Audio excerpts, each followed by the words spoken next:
Hello everyone, welcome back to Run Academy. देखिए, आप already जानते हैं कि हमने ऑर्गेनिक केमिस्ट्री के ऑलरेडी पहले कुछ पार्ट खत्म कर लिए हैं और आज के लेक्चर के अंदर हम उसके part E that is alcohol को स्टार्ट करने वाले हैं। तो 2-3 वीडियोस के अंदर अंदर मैं सारी वीडियो ये अपलोड कर दूंगा और आपका ये जो चैप्टर है ये कंप्लीट हो जाएगा। तो बिना कोई टाइम वेस्ट किए चलिए शुरू करते हैं।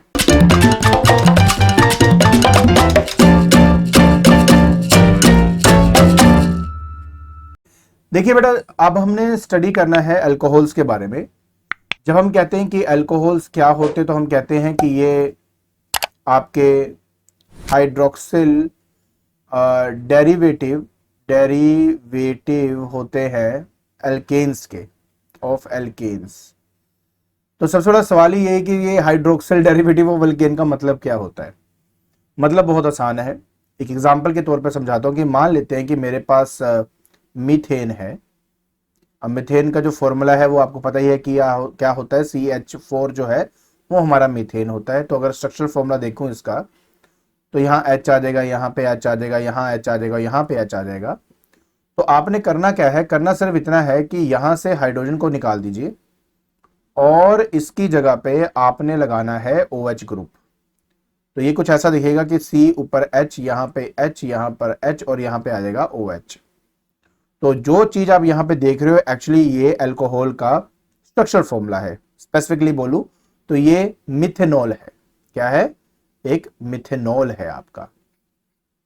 तो किसी भी अल्केन को का जो फॉर्मूला है, अगर अल्कोहल की टर्म में लिखना हो तो क्या करना होता है कि E हटाकर OL लग जाता है। जैसे मिथेन में E था, E को हटा के मैंने यहां पे क्या लगा दिया, OL लगा दिया, तो ये बन गया मिथेनॉल। इथेन में अगर E को हटा के OL लगा दिया तो बनेगा इथेनॉल। अब हाइड्रोजन डेरिवेटिव समझ गए अपना क्या मतलब हुआ कि एल्केन के एक हाइड्रोजन को हटाकर वहां पे अगर OH लगा दिया जाए तो वो आपका अल्कोहल का स्ट्रक्चर फॉर्मूला या फॉर्मूला हम वहां पे बना सकते हैं। ऑफ कोर्स इसका एक जनरल फॉर्मूला भी है। जब आप इसके जनरल फॉर्मूला देखेंगे तो आपको समझ में आ जाएगा। तो देखो क्या होता है कि CnH2n प्लस, देखो +2 होता है अगर अल्केन हो। अब एक हाइड्रोजन कम है ना, तो इसलिए 2n+1 कर दूंगा, साथ में OH लगा दूंगा। तो ये हमारा जनरल फॉर्मूला हो जाता है किसी भी पर्टिकुलर अल्केन के लिए। अब जैसे कि मान लीजिए मेरे पास यहाँ पे मिथेन की बात करी तो मैंने यहाँ पे n को 1 पुट कर दिया। अगर मैं इथेन की बात करता तो n को 2 पुट कर देता है, एंड सो ऑन। मैं इसके हिसाब से अपना आंसर निकाल लेता। आई होप आपको ये बात अच्छी तरह समझ में आ गई होगी। चलिए, अब ना यहाँ पर मैंने एक टेबल बनाया हुआ है। इस टेबल के अंदर हम क्या करेंगे, जैसे मिथेनॉल हो गया, इथेनॉल हो गया, ठीक है ना, प्रोपाइल अल्कोहल हो गया, तो बुटाइल अल्कोहल हो गया। तो इन सब के मॉलिक्यूलर फॉर्मूला क्या होंगे, उसके एब्रीवेटेड फॉर्मूलास क्या होंगे, उसका स्ट्रक्चर फॉर्मूला क्या होगा। अब हम थोड़ा सा इसको स्टडी करने वाले हैं। बहुत ही सिंपल है यार, जल्दी से खत्म करते हैं। देखिए, बात हो रही है मिथाइल अल्कोहल की, जिसको हम अगर IUPAC नेम अगर इसका देखें तो हम कहते हैं इसको मीथेनॉल, इसको मिथेनॉल कहा जाता है हमारा। एंड यहां पे क्योंकि मीथेन है, इसमें एक ही कार्बन होता है तो n की वैल्यू 1 पुट की जाएगी, जिसकी वजह से बनेगा CH3OH। ये इसका मोलिकुलर फॉर्मूला हो गया। एब्रीवेटेड अगर फॉर्मूले की बात करूं तो CH3, यहाँ पे OH आपको अलग से दिखाना है। स्ट्रक्चर फॉर्मूले की बात करें, वैसे तो मैं ऑलरेडी बना चुका था। ये देखिए, हाइट ऐसे, यहाँ पे ऐसे, यहाँ पे आपके पास OH आ जाएगा। और इसको भी थोड़ा सा और अगर अच्छे से स्ट्रक्चर दिखाना है तो हम एक काम करेंगे, इसके सामने भी ऐसे करके यहाँ पे H लगा देंगे। ठीक है, तो ये आपका पहला खत्म हो गया। उसी तरह अगर इथाइल अल्कोहल की बात करेंगे तो ऑब्वियस है, इथाइल अल्कोहल में n की वैल्यू हम 2 पुट करेंगे। तो n की वैल्यू 2 पुट करेंगे तो ये आ जाएगा C2H5OH। ठीक है, अब ये हो जाएगा CH3CH2 और साथ में OH आ गया। स्ट्रक्चर फॉर्मूला की बात करें C, यहाँ पे H, यहाँ पे H। याद रखें, हर कार्बन में 4 ही बॉन्ड हो सकते हैं, उससे ज्यादा नहीं हो सकते। बात याद रखें। तो मिथेनॉल जो है वो C1 की वजह से है, 2 है तो यहाँ पे क्या आ जाएगा, इथेनॉल इसको बोला जाएगा। ये इसका IUPAC नेम है। अच्छा, प्रोपाइल अल्कोहल का मतलब क्या होता है कि अब यहाँ पे n को मैं फॉर्मूले में जो था ना उसमें n को मैं 3 पुट करूंगा। अब अगर मैं n को 3 पुट करूंगा तो ये बनेगा बेटा आपके पास C3H7OH। तो ये आ जाएगा CH3CH2 और साथ में आ जाएगा OH आपका। ठीक है, 1 2 3 ये हमारे पास आ गए और साथ में एक ऑक्सीजन और एक हाइड्रोजन लग गया। बस जी, एक हाइड्रोजन यहाँ, एक नीचे, एक ऊपर और एक नीचे, एक यहाँ ऊपर, यहाँ नीचे, और यहाँ पे आपका हाइड्रोजन ऐसे लग जाएगा। तो ऑटोमेटिकली ये स्ट्रक्चर फॉर्मूला इसका बन जाता है। सो प्रोपेन होता ना, ई हटा दो तो ओल, प्रोपेनोल, ये इसका आईयूपीएसी नेम आपका बन जाएगा। ठीक है। बुटाइल अल्कोहल की बात करें तो ऑब्वियस एन को हम 4 पुट करेंगे तो ये बन जाएगा C4H9OH आपके पास आ जाएगा। तो यार देखो CH3, फिर CH2 है ना, एक और CH2 और साथ में OH आपका लग जाएगा। यहाँ पे देखो 1 2 3 और 4 हो जाएगा, है ना। और यहाँ पे आ जाएगा O और एक H आ गया। यहाँ हाइड्रोजन, नीचे हाइड्रोजन, यहाँ हाइड्रोजन, नीचे हाइड्रोजन, यहाँ हाइड्रोजन, नीचे हाइड्रोजन, हाइड्रोजन हाइड्रोजन हाइड्रोजन। तो यार देखो, आई होप आपको इधर समझ में आ गया कि किसके बारे में बात कर रहा हूं। तो ये आपका बुटेनॉल, इस तरह से हम अपना आईयूपीएसी नेम जो है वो लिख सकते हैं। क्लियर जी। आगे चलते हैं। अब मैं आपको ये बता दूं बेटा कि आपके जो अल्कोहल्स होते हैं, ठीक है ना, अल्कोहल्स जो होते हैं वो आपके मोनोहाइड्रिक, डाईहाइड्रिक और ट्राईहाइड्रिक हो सकते हैं। हाइड्रिक का बेसिकली मतलब होता है कितने OH आपके जो ग्रुप है वो उसमें प्रेजेंट है। देखो अगर अल्कोहल में कोई हमारा फॉर्मूला है उसके अंदर सिर्फ एक ही OH ग्रुप है तो वो मोनोहाइड्रिक कहलाया जाएगा। अगर 2 हो गए तो डाईहाइड्रिक, 3 हो गए तो ट्राईहाइड्रिक। लिख के आपको एग्जांपल के साथ समझाता हूं, वो ज्यादा समझ में आएगा। देखिए पहले बात करेंगे मोनोहाइड्रिक की। तो जब हम मोनोहाइड्रिक की बात करते हैं तो इसका मतलब है इसमें सिर्फ एक OH ग्रुप आपको मिलेगा। इसका एग्जांपल जो अभी तक जितने भी हमने किए वो सभी इसी के एग्जांपल्स हैं। जैसे कि मिथाइल अल्कोहल, ठीक है ना, या मिथेनॉल या इथेनॉल जिसकी बात हम कर रहे थे। जैसे चलो इथेनॉल का एग्जांपल दे देता हूं जो हमने किया था, दैट इज CH3CH2OH। ठीक है। तो ये जो अभी आप देख रहे हो ये आपका एग्जाम्पल हो गया मोनोहाइड्रिक का। ठीक है। दूसरा कौन सा होता है? डाईहाइड्रिक होता है ना। चलो कर देते हैं यार फटाफट। Dihydric, dihydric. अब डाईहाइड्रिक का मतलब जिसमें 2 OH आपके ग्रुप होते हैं। इसका एक बड़ा अच्छा एक एग्जांपल है हमारे पास, इसको बोलते हैं ग्लाइकोल। तो ग्लाइकोल या ग्लाइकोल हमारे पास एग्जांपल होता है। इसके अंदर हमें क्या करना होता है, OH ग्रुप लगा होता है ना। इसका फॉर्मूला होता है बेटा C2H4OH होल ट्वाइस। इसमें 2 OH ग्रुप है। तो ये हमारे पास यहां पे आ गया। अच्छा स्ट्रक्चर के हिसाब से बात करते हैं। देखो एक C डन।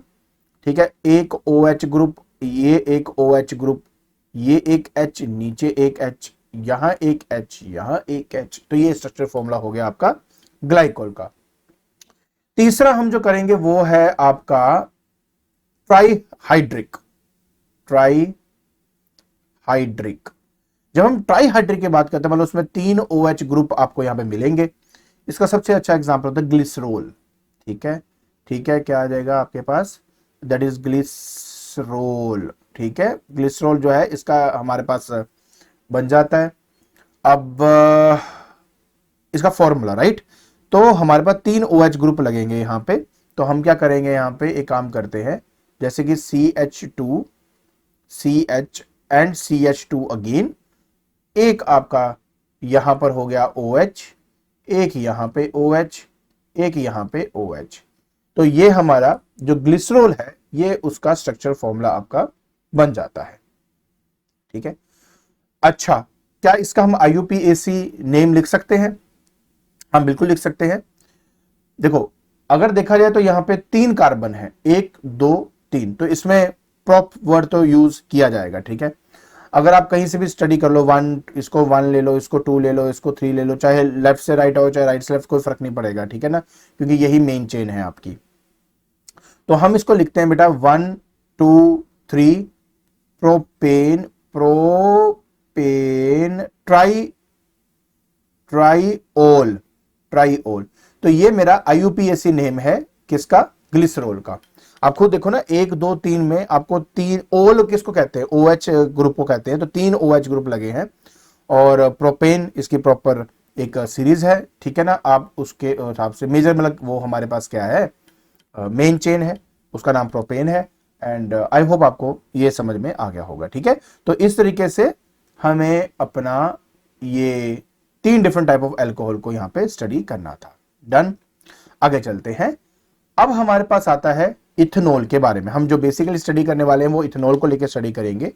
इथेनॉल में सबसे पहले हमने उसके अकरेंस के बारे में स्टडी करनी है कि भाई ये हमें मिलते कहते हैं। तो पहले हम बात करते हैं उसके अकरेंस की। ठीक है, मैं इसके स्पेलिंग को थोड़ा ठीक कर दूं। अकरेंस, ये हमारे इसके स्पेलिंग है। अब देखिए, सिंपल सी बात आपको मैं बता देता हूं। जो भी किसी अल्कोहल की हम यहाँ पे बात करते हैं, हमें ये नेचुरली हमारे आसपास कहीं पे भी नहीं मिलते। उसको फैक्ट्री में हमें सिंथेसाइज करके उसको बनाना पड़ता है। ठीक है, अब अगर मैं एग्जांपल के तौर पे आपसे बात करूं, जब अगर मैं यहाँ पे मिथेनॉल की बात करता हूं, किसकी? मिथेनॉल की। उस मिथेनॉल को वुड स्पिरिट भी कहा जाता है। ठीक है, स्पिरिट, यहाँ पे थोड़ा स्पेलिंग ठीक कर देता हूं। आप ना साथ साथ सब कुछ नोट करते रहना, तो इससे आपको समझ में आता रहेगा कि हम क्या बात कर रहे हैं। अच्छा, ये हमें मिलता कैसे है? जब हम डिस्ट्रक्टिव डिस्टिलेशन करते हैं वुड की। कैसे मिलता है? Destructive distillation of would. ठीक है, उस टाइम हमें हमारा ये जो मिथेनॉल है वो हमें मिल जाता है। लेकिन अगर मैं सेकंड एग्जांपल की बात करूं, जिसको हम बेसिकली इथेनॉल है, हम इसके बारे में थोड़ा और स्टडी करने वाले हैं। ये जो हमें इथेनॉल मिलता है ये शुगर की फर्मेंटेशन से मिलता है। तो कैसे मिलता है? Fermentation of sugar. ठीक है, अब मन में सवाल आता है कि सर ये फिर फर्मेंटेशन क्या चीज हो गई? देखो यार, सिंपल सी बात है। फर्मेंटेशन ना एक एनारोबिक प्रोसेस होता है। एनारोबिक क्या प्रोसेस होता है मैं लिख देता हूं। This is known as, that is anaerobic, ये आपका क्या होता है? प्रोसेस होता है, जिसके अंदर क्या होगा कि ये उस पर्टिकुलर कंडीशन में मतलब टेक प्लेस करता है जहां पे कोई हवा नहीं होती, कोई ऑक्सीजन नहीं होता। तो एनारोबिक आपका एक एटमॉस्फेयर होना चाहिए, फिर वहां पे एंजाइम्स प्रेजेंट होते हैं, और एंजाइम की प्रेजेंस के अंदर आपके जितने भी शुगर प्रेजेंट होते हैं उन शुगर को कन्वर्ट करके वो अल्कोहल में बना देता है। ठीक है, इसका एक वो इक्वेशन भी है, बहुत सिंपल है। जैसे कि अगर मैं बात सुनो, नॉर्मली जो हम बात करते हैं ग्लूकोज की, तो C6H12O6, ठीक है, ये ग्लूकोज है। अगर ये एक्वा स्टेट के अंदर लिया जाता है तो एक एंजाइम की प्रेजेंस में, ठीक है, एंजाइम्स की प्रेजेंस में एट 37 डिग्री सेल्सियस ये आपका क्या बन जाता है? इथेनॉल बन जाता है, दैट इज C2H5OH, और साथ में ये जनरेट करता है कार्बन डाइऑक्साइड। थोड़ा अगर इसको बैलेंस किया जाएगा तो कार्बन यहाँ पे 2 इसको दे देते हैं, 2 इसको, तो 4 ये हो गए, और आप चेक करेंगे तो ऑटोमेटिकली आपका यहाँ पे बैलेंस हो चुका है। ठीक है, तो बहुत सिंपल है यार कि जो ग्लूकोज प्रेजेंट होता है उस ग्लूकोज को हम एनारोबिक, वैसे इसको एनारोबिक प्रोसेस कहते हैं। उससे क्या होता है कि जो शुगर है वो फर्मेंट हो जाता है, और फर्मेंट होने का मतलब है कि एंजाइम और 37 डिग्री सेल्सियस की वजह से ये आपका कन्वर्ट हो जाता है अल्कोहल के अंदर, और साथ में क्या लिबरेट करता है, क्या बाहर निकालता है? Carbon dioxide. So I hope आपको ये वाली बात अच्छी तरह समझ में आ गई होगी। इसके अलावा एक सिंपल सी बात अगर बताऊं तो हमारा जो इथाइल अल्कोहल है, जिसको हम इथेनॉल बोलते हैं, ठीक है, इथाइल अल्कोहल जो है, अगर हम देखें ध्यान से इसको, तो ये इसको स्पिरिट ऑफ वाइन भी कहते हैं। हम स्पिरिट ऑफ वाइन कहते हैं। बेसिकली बात यह कि शराब बनाने के अंदर हमें इसी एथाइल अल्कोहल की हमें रिक्वायरमेंट होती है, और जिस पर्टिकुलर ग्रेन से इसको बनाया जाता है वो ग्रेन थोड़ा स्टार्ची होना चाहिए, उसमें स्टार्च प्रेजेंट होना चाहिए। ठीक है, स्टार्ची ग्रेन होना चाहिए, क्योंकि अगर उसमें स्टार्च होगा तो फर्मेंटेशन की हेल्प से हम उस पर्टिकुलर स्टार्च को, जो मतलब बेसिकली क्या होगा, उसमें ग्लूकोज होगा तो फर्मेंट होकर वो हमें अल्कोहल की फॉर्म में हमें मिल जाएगा। तो जो स्टार्ची ग्रेन्स होते हैं ना, उनको हम ग्रेन अल्कोहल भी कहते हैं। क्या कहते हैं? ग्रेन अल्कोहल भी हम उसको कहते हैं। तो आई होप आपको एक बेसिक अंडरस्टैंडिंग मिल गई होगी कि एक्चुअली में क्या है। मैं थोड़ा जल्दी जल्दी आपके साथ एक बार डिस्कस भी कर लेता हूं। अकरेंस की बात करें तो हमें नेचुरली ये नहीं मिलते, हम इनको सिंथेसाइज करके बनाकर हम अपना खुद प्रोड्यूस करते हैं। जैसे सबसे पहले हमारे पास अगर मिथाइल की बात करें, उसको वुड स्पिरिट कहा जाता है। इसको destructive distillation of would say हम इसको पैदा करते हैं या बनाते हैं। अगर इथेनॉल की बात करें तो हम जो जिस पर्टिकुलर चीज के अंदर शुगर प्रेजेंट होता है हम उसका इस्तेमाल करते हैं, और एक एनारोबिक प्रोसेस की हेल्प से हम उसको फर्मेंटेशन करते हैं। फर्मेंटेशन एक ऐसा प्रोसेस होता है जिसमें आपका जो हमारा शुगर होता है, जैसे हमारे पास यहाँ पे क्या है, मैं भूल ही जाता हूँ, तो इतने ज्यादा नाम है ना अलग अलग आपके, दैट इज ग्लूकोज। ठीक है, तो ये जो चीज है एंजाइम और 37 डिग्री सेल्सियस के प्रेजेंस में आपको इथेनॉल और कार्बन डाइऑक्साइड जो है वो आपको दे देता है। बाकी छोटी बहुत बातें कि जो इथाइल अल्कोहल है उसको स्पिरिट ऑफ वाइन कहते हैं, क्योंकि खासतौर पे जो अल्कोहल्स होते हैं, जो शराब होती है बेसिकली, उसके अंदर हम इसी चीज का इस्तेमाल करते हैं। अब इसको बनाने के लिए हम स्टार्ची ग्रेन्स का इस्तेमाल करते हैं, और वो स्टार्ची ग्रेन्स क्यों, क्योंकि उसमें फिर वो ग्लिसरॉल जो है ना, ग्लिसरॉल बोल रहा हूँ मैं फिर से, देख लो क्या होता है उसमें, ग्लूकोज, जो उसमें ग्लूकोज है उसमें प्रेजेंस ज्यादा होगी और उससे हम ज्यादा अल्कोहल बना सकते हैं, और ऐसे ग्रेन्स को हम ग्रेन अल्कोहल भी नाम से जानते हैं। ठीक है।